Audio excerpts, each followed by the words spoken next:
Direction Saint-Denis en banlieue parisienne, le nouveau cours de Julien Paolini n'est pas un remake de Ratatouille, mais un objet à part, un film aussi décalé que son titre, On ne braque pas des banques avec des fourchettes en plastique. Alors que nous débarquons en plein tournage, laissons Julien Paolini mettre les petits plats dans les grands. Ce film, On braque pas les banques avec des fourchettes en plastique, est une sorte d'ovni, une sorte d'objet filmographique non identifié, qui est en gros un mini-film d'anticipation. Action!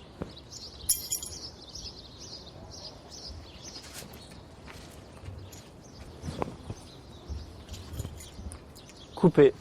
C'est bon.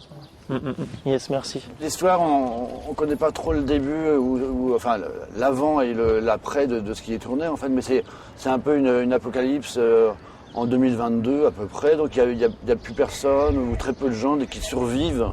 Et nous on est deux, en fait on s'est pas vu depuis très longtemps, c'est mon fils, on a perdu sa mère, on sait pas où elle est, et je suis un peu maladroit, un peu énervé parce que c'est pas vraiment des conditions, on n'est pas aux Bahamas sur la plage. Et en fait, l'entrepôt, on va le découvrir de ton point de vue à toi. Du coup, tu pars doucement ici. Voilà, prends le temps d'avancer, Anthony, on va dépasser le poteau et tu nous rejoins à l'image, vas-y. Hop, on essaie d'aller un peu en hauteur.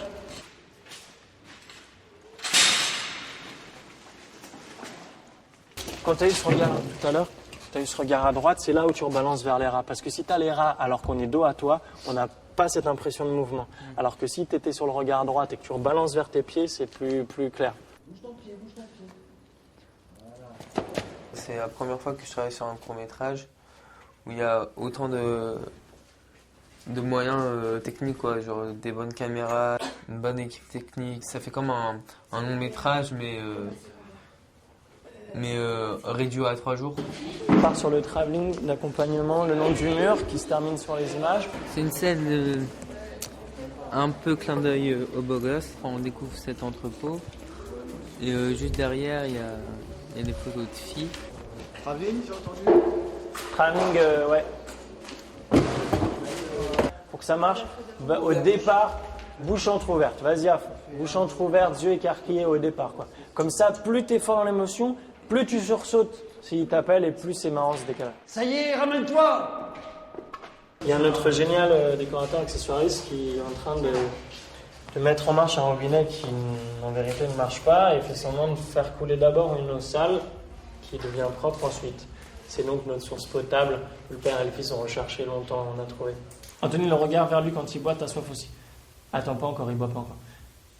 Action! Là, on vient de remplir la gourde avec la source propre. Et donc, il joue avec des petits objets comme ça. Alors, je l'engueule, parce que c'est des trucs inutiles pour moi. Et je lui dis, ça sert à quoi? Pourquoi tu les gardes, ces machins? Pour survivre, c'est pas indispensable. Donc, j'engueule un peu, je fais son éducation, en fait. Et pendant ce temps-là, il va manger une tartine de kiri, mais ça, c'est pas dans le scénario. Les cours que je fais, celui-ci et le précédent, Réveil d'un mouton, je les conçois souvent comme des petits longs métrages dans lesquels je mets en place des univers, j'essaye de réunir un casting, j'essaye de construire une histoire, des personnages, et c'est un peu les cours que j'aime, les cours qui m'emportent.